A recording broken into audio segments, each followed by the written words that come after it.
All right, we are here for the second time today. Give me just a second to get my guest the new link, and we'll be right back with.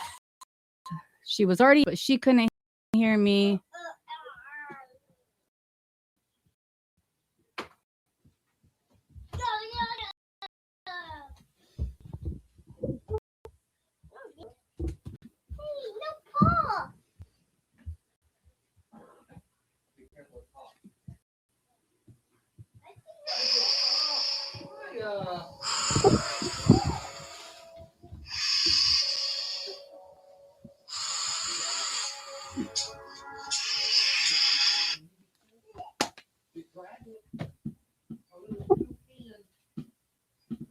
Oh,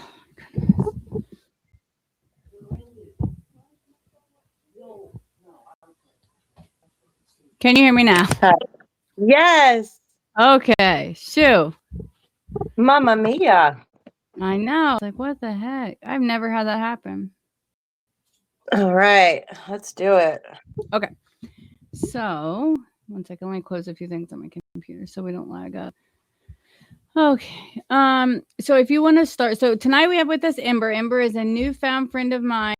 We met actually via TikTok. I've been doing lives over there, and she popped into my life, and we just kind of clicked up, and I've loved her ever since. So I brought her on today, and she's going to tell her story, and I think it's going to hit home with some people because it's not an easy story. She's had a rough go of it, and she's had some struggles evenly, and she's picked herself back up and dusted off, and she's here with us today. So I'm gonna hand it over to her, and you can start wherever you want. And Christina, she hears me. Okay, good. So Facebook can at least hear me, or no, she's on YouTube. All right, good. Well, they can hear us anyways. So we were here a minute ago, and no one could hear me. So yeah, it's kind let me get live on TikTok, and then we will. Okie dokie. Thank you for having me, Leanna. I'm super excited for this. I feel good. I'm a little nervous, but you always make it such a safe place for me. So honestly, there's been so many people who have asked me to do this, and I'm just like, meh. And then, for you, I'm just like, I feel safe. I feel like we're just kicking it in your, you know what I mean, in your house, That's what I tell people. Like, don't get caught up. Like, and even though, like, I say the episodes are an hour or whatever, but like, we don't, if it doesn't last an hour, it doesn't last an hour. You know what I mean? We'll figure it out. I always, like, I have stuff, not that we will never have to worry about, I don't think, like, killing time, but if we did, I have a game we can play. Oh my God, what did I do? I got to turn the camera around. The camera's facing away from me. How do you turn the camera around? I got it. Flip camera. Okay. Well, there we go. All right. Let's go. I'm trying to like charge my phone and stand it up at the same time. I wonder if I'll flip up. Am I allowed to vape on this thing or no? Yeah, you're fine. If for my actual podcast, like, I really don't care, and you don't have to like watch your language that much, and I mean, try to not just be blatant, but like, if we ever get kicked out of here, podcast platforms will never shut me down. YouTube will never shut me down. So you know what I mean? Like, I am places that they can't, that they can't shut me down, can't keep me out of. Hey, Kristen, we've got Ember on the podcast. I know podcast kind of sucks for you TikTok guys because you can only see me, but all right. So Ember, let's start with your life. Where did it start for you? All right. So I'm not gonna do your normal testimony. I'm not there yet, but I am gonna do it. Like when I realized that I was an addict, right? When I realized that shit was unmanageable. I'm not ready to. I'm on my fourth step, friends. So I'm not there yet. But let's go. So I didn't lack morals, right? I lacked power. In my eyes, I was just a single mama doing whatever she could to get through the day. So what if I used? You know what I mean? I showed up for my kids, and getting high in between was for me. That was mine. That was my time. Then I realized my life was totally unmanageable. The battles I faced externally were nothing compared to the battles I fought internally. And that's heavy. It was plain as day that I was a total fucking train wreck. Total train wreck. My family saw it. Strangers saw it. I saw it. Internally, I was falling apart little by little every single day, every second of every day. It was written all over my face, which is why I no longer attended family parties or group outings. I isolated because that way no one would know nor be harmed by my addiction. The only person that was being harmed was myself, and I was okay with that. I was totally okay with that. I called my sister one day. I think she actually had called me, and she's been like, "Where have you been? You know what I mean? Like, what's going on? I haven't seen you in a while." And I just said, I'm just taking care of the kids, just doing my thing, you know what I mean? And then I called her back the next day and I said, Nicole, everything is so heavy. I can't even get out the door without it being a total fucking nightmare. I can't even tie my shoes without it being just such a catastrophe. And she chuckled the way that she does. And she said, Amberghini, do you have a problem? I said, no way. I don't have a problem. No, absolutely not. You know what I mean? I'm just heavy. I just feel heavy. You know what I mean? She said, Amber, are you using? I said, I absolutely am, but I'm not an addict. I'm good. I'm cool over here. You know what I mean? She's like, do you understand that you just called me, saying that you're heavy, you're having a tough time? I said, yeah, but I'm good. I'm good. I'm not bothering anybody. I'm not hurting anybody. I'm over here in my own little world and I'm good over here. And then she turned and she said, Amber, you're using, you know, whatever amphetamines every day, and that's not normal. You have a problem. And that hit me like a ton of bricks, a ton of bricks. Just letting that come out of my mouth, that I was using, and that I was totally powerless over that substance, struck a nerve. So in that moment with tears in my eyes, I said, Nicole, I'm powerless over this rug. I'm an addict and I need help. And that wasn't me talking. That was my higher power, because I wasn't an addict and I didn't need help. I mean, that's what I thought. You know what I mean?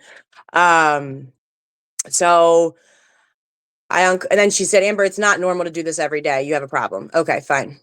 I got uncomfortably honest with my entire family. I had to. I wanted to go to rehab and I needed babysitters for my little one. So I had to tell them what was going on, right? Like, I didn't want to tell them, but I know that I needed rehab. I needed a mental break in general at that point in my life. I wanted to go away. I wanted to go away and if I wasn't ready to admit that I was an addict, I was at least ready to admit that mentally I was struggling. I was struggling really, really bad. And then I guess the addiction part would follow after that. So I needed to go away. I told my older son, I told my entire family, I was looking for babysitters. I had them all lined up. Well, the morning that came where I was ready to go to rehab and all my babysitters fell through. They all fell through.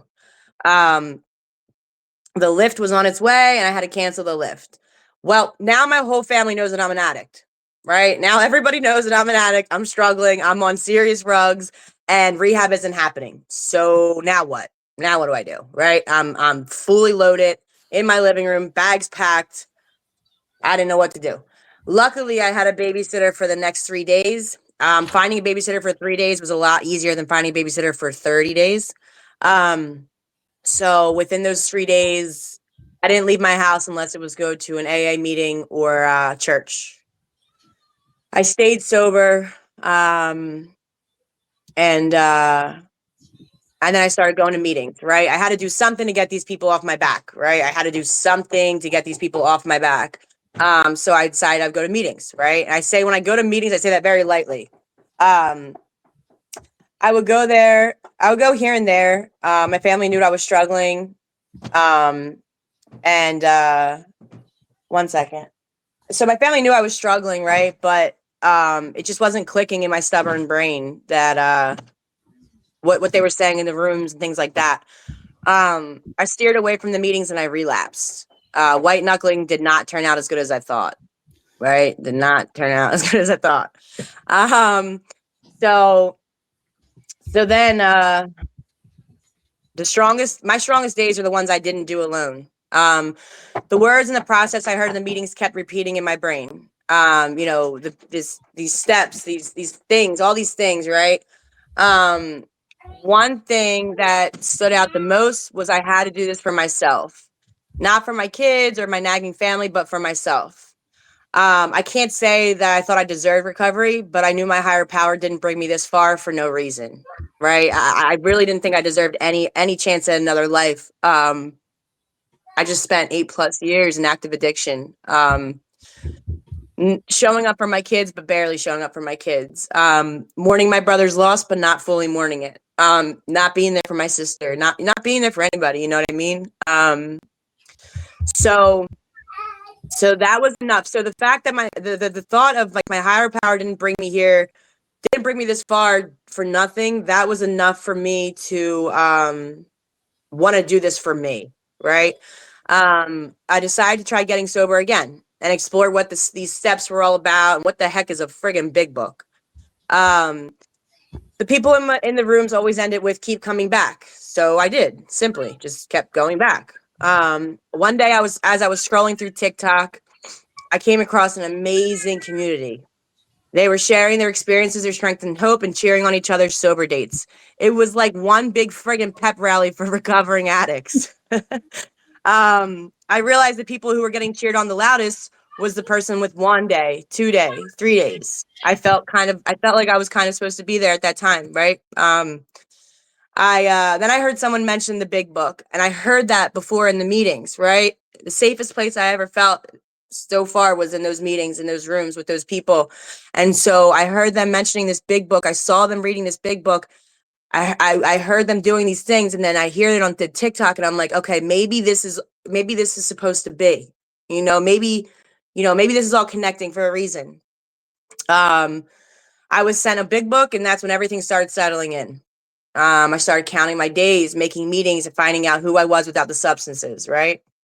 So then I kept rocking and rolling. I was blessed to have found a mentor who took me through the big book, one paragraph, sometimes even one line at a time. My brain was such mush from the substances that I was putting in my brain for so many years that this person was so patient, so full of information, and never judged me at all through it all. They would read, then I would read. They would read, and then I would read, and then I would cry, and then they would stop for a minute, let me cry, let me feel my feelings. Continue to tell me that the best thing about getting sober is you get your feelings back. The worst thing about getting sober is you get your feelings back. You know what I mean? And that just really settled in with me. So I kept going to meetings. I wanted what they had. I wanted what the people in the rooms had. I wanted what this person had. And so I just kept doing those things, right? And then I fell in love with the desire to help people, because these people have helped me so much so far, right? Like, I want to be able to give that back to somebody, right? I steered away from being the newcomer, and I got ahead of myself, and I didn't realize that the best thing I could do to help others was to help myself at this point. Was to shut up and listen, was to, you know what I mean? And I think that's so powerful, was the fact that, like, the best thing I could do for others, the best way I could help others and repay what no one is even asking me to repay back is by listening. I stayed humble, but I just wanted to help. I wanted to give back what was given to me so freely. So I steered away from the rooms. I steered away from my higher power. And I thought I knew it all. Yeah, right. Right. So I relapsed. I relapsed, and I realized during that relapse that the substances aren't the same as they were even 50 something days ago. These substances are worse. Like, they're horrible. They're the worst that they've ever been. And then came in, like, not even being able to tie my shoe, like, all those things started happening again. And I was just like, I don't want this for myself. On day 6 or 7 of getting my stuff together, I did my first step, my second step, and I found out what the third step prayer was. I'm on the FaceTime with my mentor doing these steps, and they said, get on your knees. I said, what are you saying to me right now? I'm not getting on my friggin' knees. You know what I mean? Like, what? Get on your knees. I got on my knees. I said that prayer. I mean, from the tips of my toes to the top of my head, it was like this spiritual feeling. And we kept reading, and now we are here at 17 days sober. And I know that I'm growing because I can look back and I can see what I did wrong and what I did right. And we're approaching the fourth step. And it's just wild. Like, a relapse is not a part of my recovery. It's just a part of my story. And yeah, I mean, and it's just like you suffer so long in silence, you know, and it's like you don't have to. You can, you know what I mean? Recovering out loud is not just a slogan or some cliche thing. It's real life, because there's so many people who don't even know where to start. And that was me. I was so lost. And I think that the consistency of the programs and the consistency of everything that these people are doing is so important. Even when it seems boring, or even when it seems like, all right, I got it. Go to meetings, find a higher power, do the steps. I got you. Those, like, that's so important to me in my story. I'm nowhere near where I want to be. But I know that I'm on my way. You know, on Halloween, my son turned to me and said, "Mommy, I don't know what's happened to you, but can you just stay this way?" My kids were very young. Yeah, my kids were very young, so they didn't even know that I was in active addiction. They just thought that that's how I was. Um, and you know, when they say you can't get sober for your kids, for me, it's the truth. I got sober for myself so that I can be a better mom to my kids. Um, and life's been going. Life's been rocking and rolling. And you know, so it's been a wild ride. And I feel like, really, like, you know, the hope showed up once I did the work. I sat around for such a long time, like, okay, God, you know, I went to a meeting. What do I do now? You know, and like, once I started putting one foot in front of the other and actually doing some work that was extremely uncomfortable, you know, hope showed up right after that. So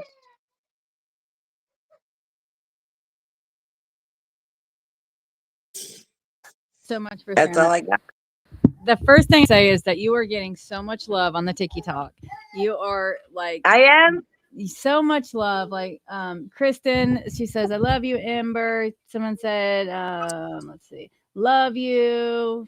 Faye, let's see, Faye, yeah, Faye, Faye, she loves you. J Love, of course, is here showing her love. Let's see, Hope for Recovery. Chris, oh, I already said Kristen. Z Miller. I mean, just everybody over here. Jomo. Just everybody freaking showing you so much love and support, Ember, because we love you and you do deserve it. So I want to kind of start like at the beginning. So like when you quit attending like family functions and stuff, do you feel like that like affected your addiction at all? Do you think maybe like you went harder, like maybe you felt guilt or just to kind of numb that, or did you, or no, it didn't affect you at all? Yeah. Family functions were something that I loved. I love family functions. It's where I would see all my nieces and my nephews. It's a little dysfunctional, but it was always a great time. It's what my childhood memories are made of. You know what I mean? And my house is the house where we all gathered. So to have to hide my face and make up excuses to my kids on why we weren't going, when in reality the reasons was because I had to be within a mile of the dealer at all times. And going any farther than where I lived, you know, was way out of the question. So then I would just use more and more, to eventually where it was like I was so numb, I totally forgot about the family party, right? I didn't even remember it was even a thing. So yeah, I think that definitely added to my addiction 100%. Yeah, I definitely, I could see that. Like for me, it was a little different. My family were all addicts, so like I didn't ever have to hide it. But I did kind of feel like that when I start getting clean and going around like normal people, I felt like embarrassment, I guess, a little bit, and that's why I kind of could relate. I felt like, They knew, like, once I showed up, they'd be like, "Oh, Amber's here," you know what I mean? And it was like a total train wreck. Like, every time, like, even if I try to look good, even though no matter how good I looked, no matter how much designer I had on, you know what I mean? Like, the Gucci sunglasses, they saw right past it. You know what I mean? Like, they knew, right? And like my sisters, my family, like people, you know, they knew. So yeah, it definitely added for sure. So you think they knew before you told them, like before you told your sister? Do you think they knew? Yeah, definitely. I didn't think so. I didn't Of think course so not. Not then.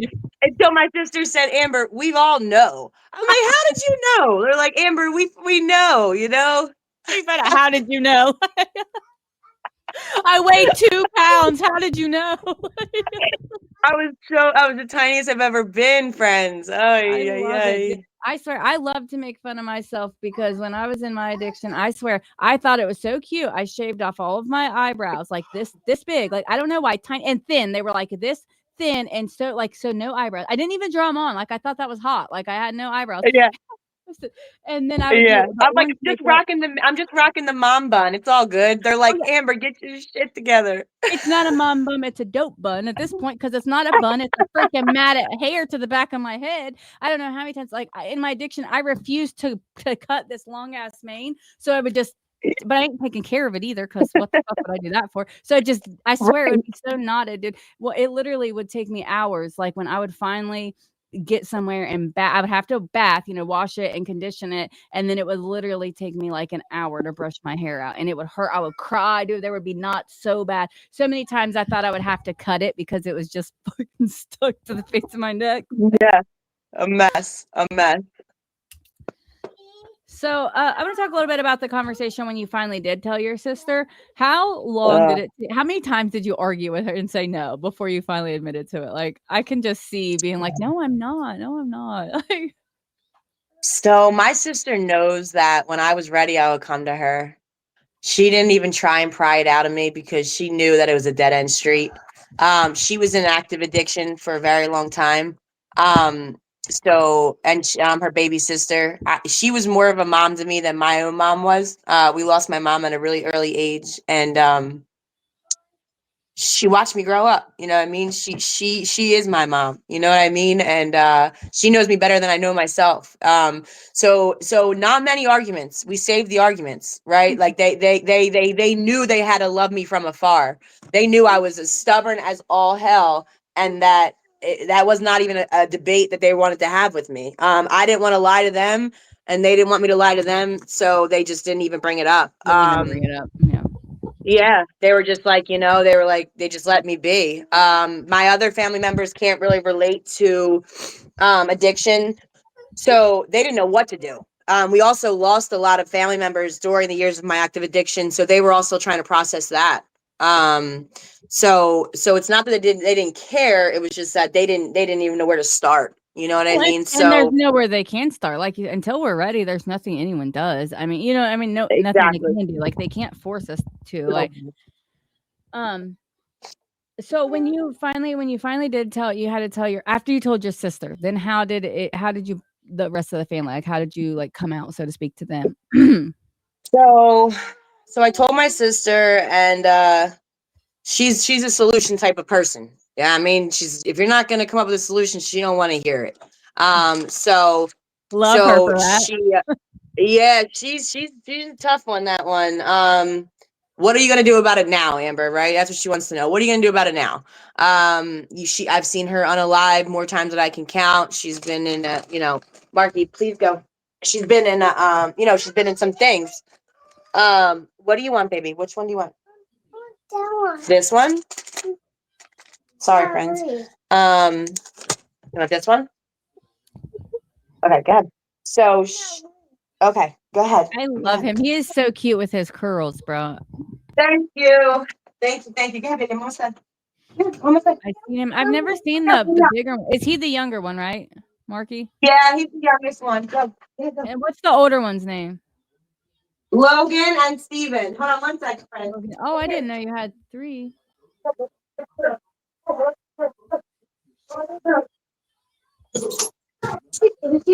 Oh, okay.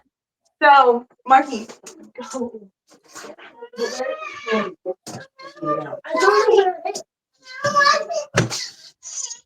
Sorry, friends. Uno You're momento. fine, girl. Oh, shit, I know how it is. Here. Okay, I don't understand it.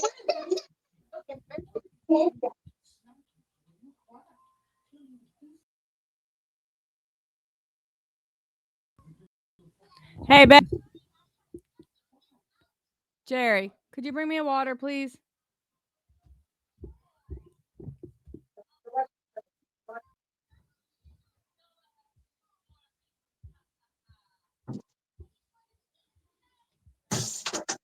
All right. So sorry about that. You're fine. So once I told my sister, like admitting it was huge. Like letting that come out of my mouth made it really real. Even in such a safe place with Nicole, it made it more real. And so once I said it, it was like something came over me and I was like, I'm an addict. You know what I mean? I'm definitely an addict. So then I said, okay, I'm going to go to rehab, right? I need a mental break. I need a break. I felt like I was losing my mind. And that's when the rehab, idea came out. Yeah, definitely. I think like a lot of people, like when they're getting ready to get clean, and I get it. Like we don't want to leave our kids, like so everybody's like against like when they don't want to go to treatment, but like really, like you said, the mental break, like sometimes that's what we need, like just some time to focus on. Now I know that can't be the situation for everybody. Everybody doesn't have family that could keep their kids, and nobody's going to turn their kids into the system. I would never ever say that, but like but like I think that was a good decision. I know it didn't end up working for you, but like that was a mature decision to make, because Right. that's hard to say, like, yeah, I'm gonna step away from my kids for 30 days, especially when they're little and they don't understand, you know what I mean? Because like Especially when dad had just been removed from their life. Temporarily, but dad was out of the picture at that time too. So how do you explain to a 3-year-old and a 7-year-old and a 12-year-old, like I'm you have actually, no I'm parents. an addiction. I gotta go. Yeah. Yeah, So because no matter what you say, that's what they're gonna hear. Like mommy's leaving you for a month, like and that's what kids don't understand. And so like like for you to make the presence of mind to say, like, I know that they're not going to understand, I know they're going to be hurt, they might be mad at me, who knows how kids can react to these things, but that's what you had to do for your own recovery. So like I just want to say, I know that it didn't end up happening and all of that stuff ended up falling through, but still, like, just the fact that you were willing to go, you had it lined up, like, you know what I mean, like you had made that decision, and that's a huge decision, because I know that had been hard. I think that's where the whole getting sober for myself and not my kids came into play. Because if it was up to me as a mom, I wouldn't have left them. I wouldn't even have had the thought to leave them, and I would have continued to suffer in silence. Yep. And we do, I think a lot of parents suffer for, and not an addiction just per se, but like, a lot of people do. So women sometimes stay in abusive relationships and all of the things because, oh my God, we have so many comments and I wasn't scrolling down. Okay, let's see. And that's another thing. Like I left, it was 2 years that I left, an extremely abusive relationship. And I thought that leaving the abusive relationship would have been the healing of all healing, but it wasn't. I left the abusive relationship and, I continued to get, I think, more elevated than I did before, because I was so lost. Somebody who I thought was my protector, was the person I needed protection from. And that's a hard And then realization. Like, yeah, it was I've been in scary. several abusive relationships, and like when you actually make the connection in your mind that like this person is hurting me, or you know what I mean, and stuff, like it has somebody that you care about and that you think cares about you, like it's fucking terrible, dude. Like, But I it was wouldn't the remember. real, it was the real plot twist when I came to the realization that he's my ex was not my protector. There's not a human on this earth that's my protector. God is my protector. And once I made that shift change in my mind, things started looking real well for me. A lot different, huh? Yeah. So I want to talk about a little bit when the like when treatment fell through for you, like, so you went like a little bit, so you couldn't find a babysitter for your kids. So in that moment, like, you want to explain a little bit like how you were feeling, your thought process. I can imagine, like, for myself, I would probably feel like, everything's where I myself, I would use it as a reason, like, oh, this is a sign God don't want me to get clean, like some dumbass. I swear, Like I would what have the said fuck? some, Like yeah, some dumbass shit like, oh, this is a sign from God, I need to call up the D boy. I'd be lying if I said that wasn't the case, friends. You know what I mean? But I had my oldest son sitting next to me, looking at me with wide eyes, like, "What are you gonna do next, Mom? Yep. What are And you gonna do he's next?" what you said, like 12 at the time, so old So enough. he's 13 now. He's 13. So like he's old enough to know So a little bit about what's going on and like, yeah, yeah.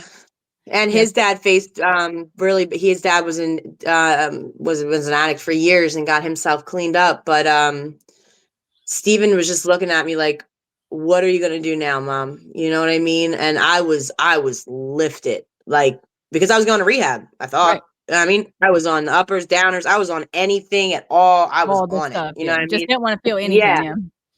Exactly. If I'm going to rehab, I'm going to rehab rocking and rolling. You know what I mean? Right, and then, like, once I So get there and come down and then, like, all the anxiety sets in, I'm already, like, trapped there. Like, I would have been the same way, like, you know, I'm just gonna get I got a elevated pretty and little do it. nurse bringing me medicine to keep me comfortable. I'll be all right once I get there. You know what I mean? Just get me there, you know? Um, that was not the case at all. So, like I said, I had a babysitter for 3 days that I secured.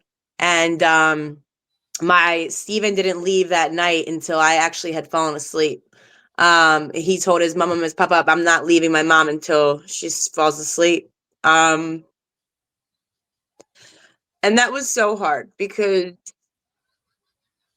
I still look back on that and I'm just like so sorry to him. You know what I mean? Because I was so fucked up at that time, and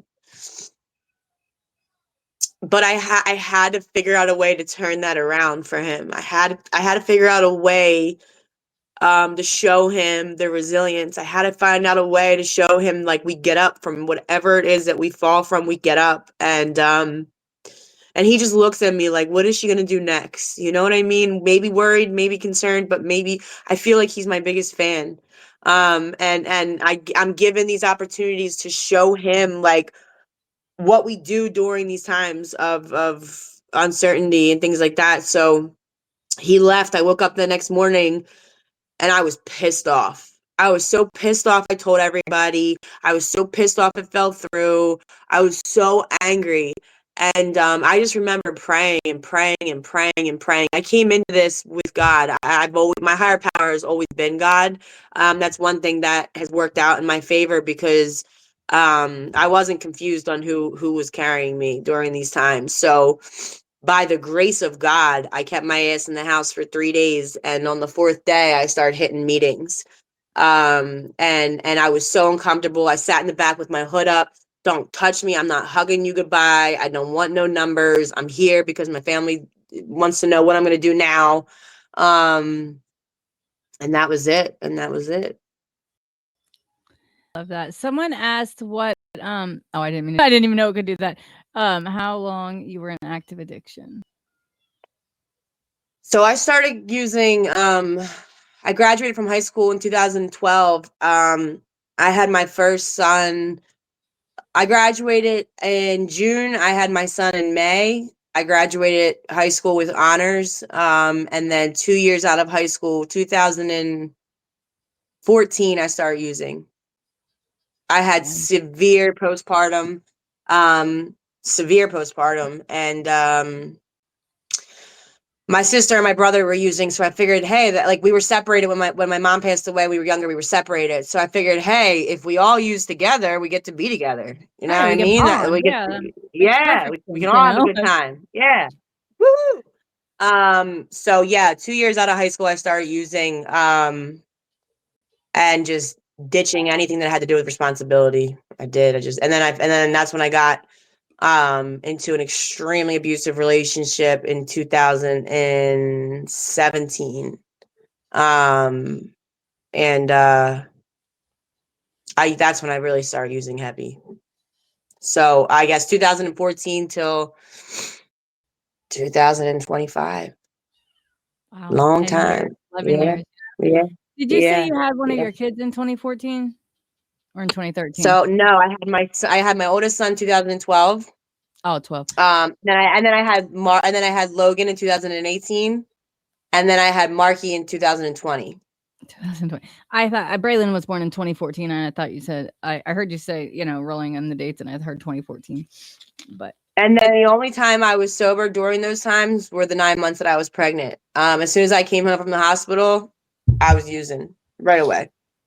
So I know you talked about earlier. You said like that you like did you did your whole mom thing, and then like when you weren't mom and you were getting high. So like, oh god, I forgot the question I was going to ask off of that. Lost it completely. It's okay. Okay. Next. Yeah. Um. So, oh, your sister. So your sister is doing well now. Yeah, you said. Oh, my sister's doing so well. Friends, Yay. I'm not going to put her business out there, but Nicole, if you're listening, like, man, we ran together. We were homeless together. We slept in abandoned houses together.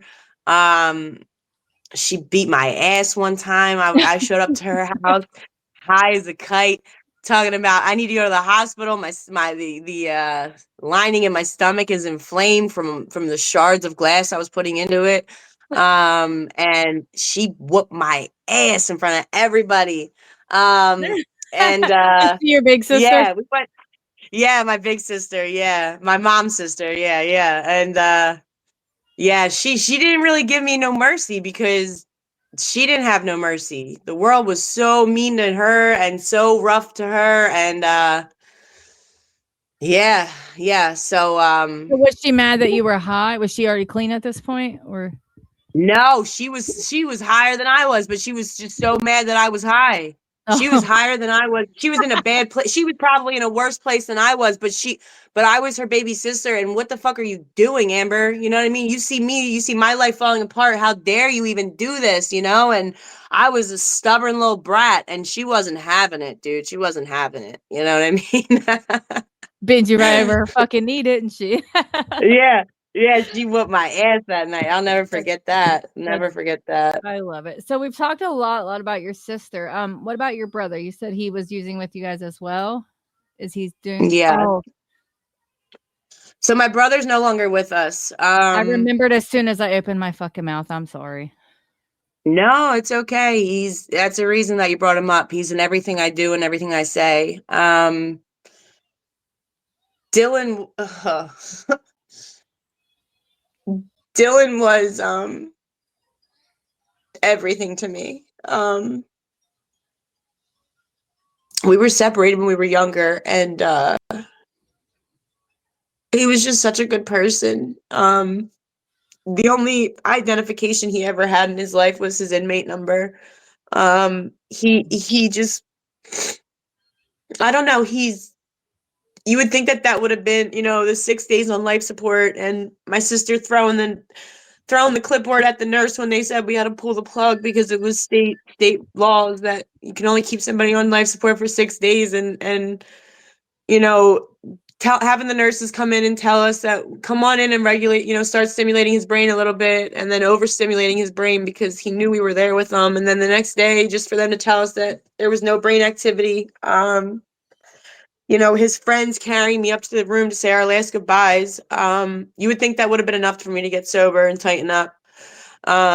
But I didn't want to feel any of that. Up until a couple months ago, I still talked about him as if he was here. And my family would just look at me like, Amber, like when I would talk about him, and I would say, I would talk about him like he was here. They would just look at me like, they would look at each other like, is she friggin' nuts? You know what I mean? Yeah, I don't know. Dylan's a very, very touchy topic. I'm happy that you brought him up because, like I said, he's in everything I do and everything I say. But Well, hey, let me tell you that's something. that's as He's far as I'm proud going of to you share on right that. now. Oh my god, that made me Thank you. cry. Stop.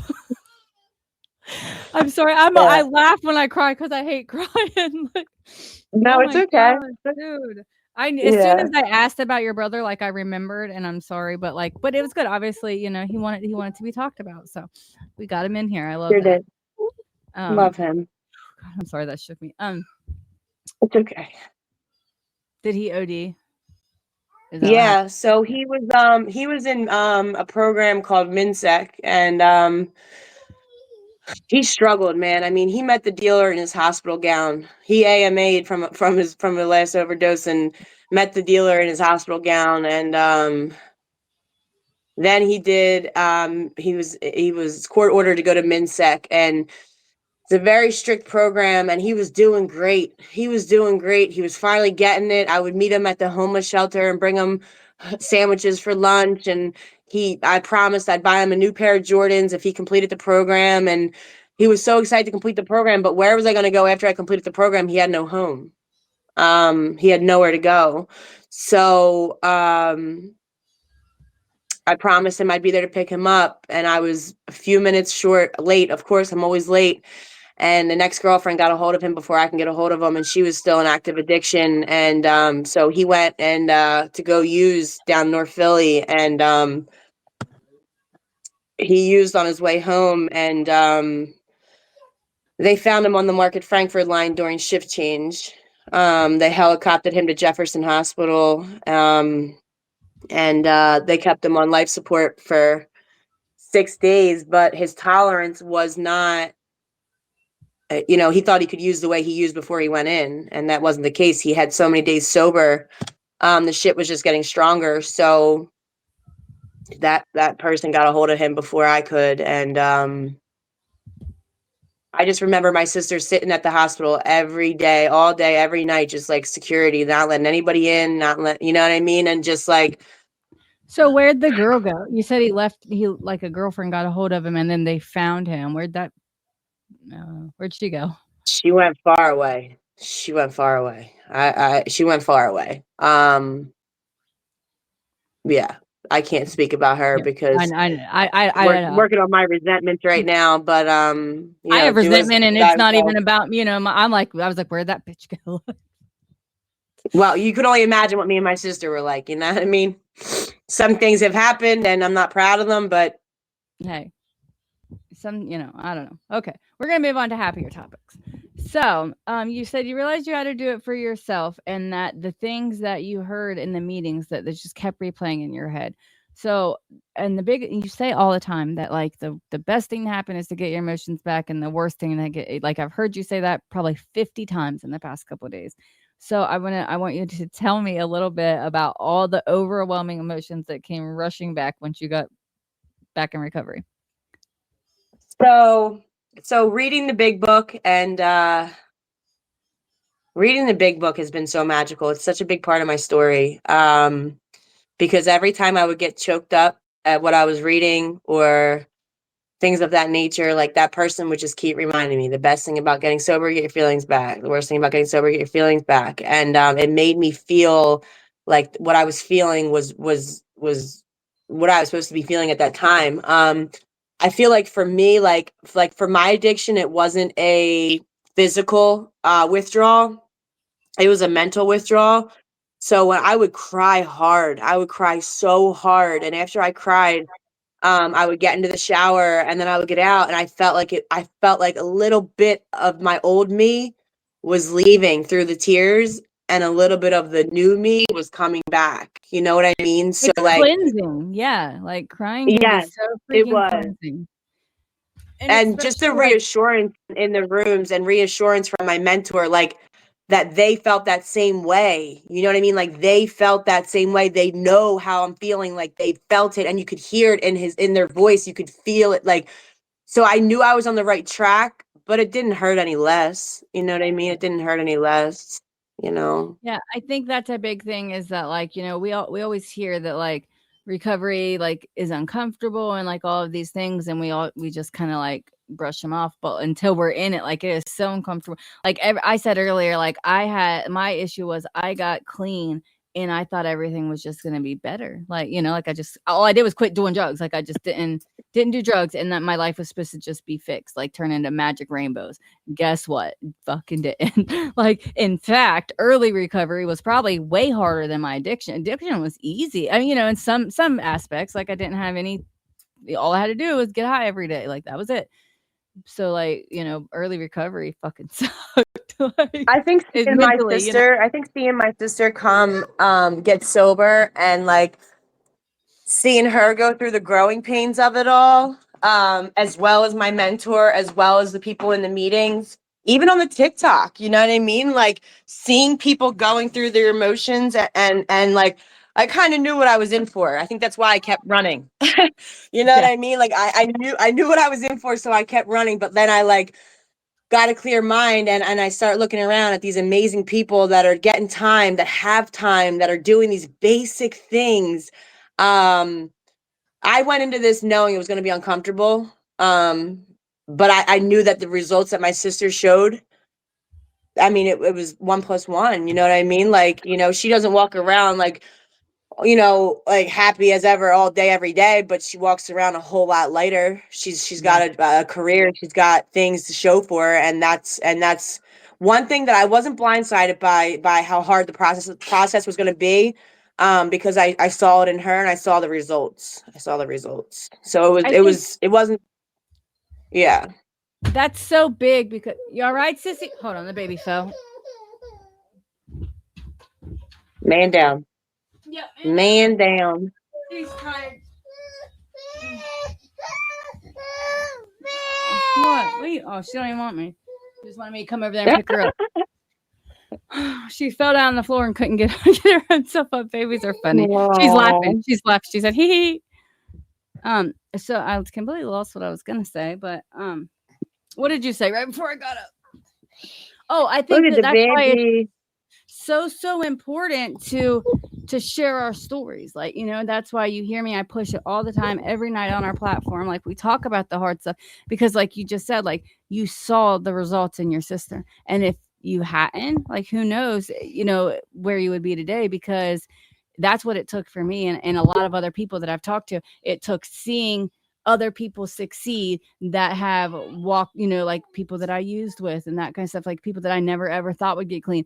And then I saw them get clean, and I'm like, well, bro, if they could do it, I could. They're not and so I think it's so like important. For real. And I got that all wrapped up in one. My best friend, my sister, everything all in one. And there's no one else in this world that I would have trusted more than her. So as much as her story is so sad and was so dark at so many times, it's the biggest light in my story, and why I'm going to keep pushing through. You know what I mean? And that's why they say, like, pain and the purpose and all those corny things that we hate at the beginning, like, you may still even be there where, like, you just hear them little sayings and you're just like, shut the fuck up. You know what I mean? But, like, some days I'm like, all right, I'll write it in my notebook. Some days I'm like, I don't want to fucking hear that again. Yeah. No, like, never say that to me again. Like, works if you work it. And, like, yeah. they used to make me so angry when I was not ready. You know what I mean? I'm just like, oh, but it does. I I'd be guess like, Nicole, would you just shut up with these stupid things? Like, what are you talking about? Now I live and breathe them. Yeah, now they're so cool. Like, I'm always like, oh, I love that. Like, post them on the wall in our meetings and stuff. Like, but it's crazy how our life It changes. hits something in my soul now. Like, now that I'm sober, it, like, when I hear these sayings, I mean, it's reassurance that it's all going to be okay. It's reassurance that I'm not alone. You know what I mean? I'm really never alone, never again. And all those little stupid things are like, it gives me that grace period to breathe and stop for a second and just reevaluate whatever it is that's going on. Yeah. Yep, absolutely. So we have about like 12 minutes left. So I want to talk a little bit about how you said at the beginning you just kind of submerged yourself in helping people, and how that kind of backfired on you a little bit, or however you want to kind of caused your downfall in a way. So if you want to share a little bit about that. This is what they want to hear. No. So yeah, like, I wanted to be Brian, so I was helped so much. I really was helped so much by some amazing people during my 20 days, 30 days, 40 days. I hit 50 days. I was just looking at 60 days almost. And people were giving me their time, giving me their energy, giving me wisdom. And I was just like, how can I repay this? I got to give it back. Hey, Jerry. I got to give it back. And I thought that by giving it back was by opening my mouth and staying up late for people who I thought might be able to make it, that it might click in their mind, they might want to get better, they might want to and then the betrayal came in, and not necessarily like intentional, but I forgot that I wasn't God, right? I forgot that I can't change people. I forgot that it's not up for me to set them free from the truth. I forgot that I was still, you know what I mean, in the beginning stages of my recovery. When they say take the cotton out of your whatever and put it when you're whatever, I mean, that's for a reason, because I was let down. I had some serious expectations for people that let me down. And when they say expectations are letdowns, man, they surely are. Because I figured if I stay up till 3 a.m. with this girl, and if I read with her and I pray with her and I show her what I'm doing and I give it to her so freely, like, she'll definitely get better. No, that's not how it goes here. And then it So hurts our little feelings. Like, I know if I pour my soul into somebody and then and then they just don't like try, or they go back out and like, dude, I get it. Like, you wasn't telling me nothing in my addiction, but like, it's hard. It hurts. I'm like, damn, dude, but it's okay. Hopefully we planted that seed and all the things, but yeah, go ahead. I'm sorry. well, and that's the thing here. Like, that's the thing here is like, I forgot that even though I was getting my days, doing my things, like, I thought that they were too, right? I thought that they were too. I thought they were cruising along with me, but they just weren't, And I hit the reality. I hit that brick wall where it was like, I'm not a program. I am not God. I'm not, you know what I mean? So like, it was hard though, because it was like I trusted in people, but I needed to really be trusting in my higher power more. I needed to let him take the wheel here. And for a second, I thought I was God. Imagine that. Imagine that. So yeah, I mean, I had to forgive people that I didn't think I would ever forgive. I had to go into situations and be honest with no expectations of them being honest. I went into a situation where it was like, I'm gonna be truthful. I'm gonna tell them the whole truth, nothing but the truth, but I want them to be honest in return. And I'm telling you, God stopped me right in my tracks and said, no, you're going to go into this. You're going to be honest and set yourself free. And you're going to let me do the rest of the work for them. And that was no expectations. And I felt so free after that. So it all comes down to my higher power. It really does. Yeah. Okay. So I have like some recovery questions that I'm going to ask you. What was life like before your recovery? No, I'm sorry.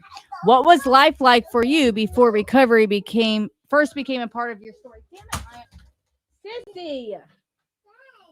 Be easy. What was life What like was before life me? like Before what? before recovery first became in your story? So like how the mess, kind of describe a day in the life of Ember. Frustrating and long and heavy and heavy, really heavy. What of your strengths would you say carried you through your early recovery the most? Like right now, what are you riding on? Faith and hope and my higher power. I mean, like I said, like, I don't think I deserve much, but I know that my higher power didn't bring me this far just to bring me this far. He obviously sees something in me that I don't see in myself, so there's got to be something, more for me than just my addiction, you know what I mean? Well, we're going to skip the next question because it says, when you think about the period leading up to your relapse, what pressures or conditions were stacking up around you? We're going to skip that. Yeah. What did the relapse teach you about your needs, boundaries, and vulnerabilities? Say again, what did my relapse teach me? What? About your needs, boundaries, and vulnerabilities. So boundaries, that friggin' word. So my relapse taught me that I needed to shut up and listen. I needed to shut up and listen 100%. It taught me that I have not lost that time.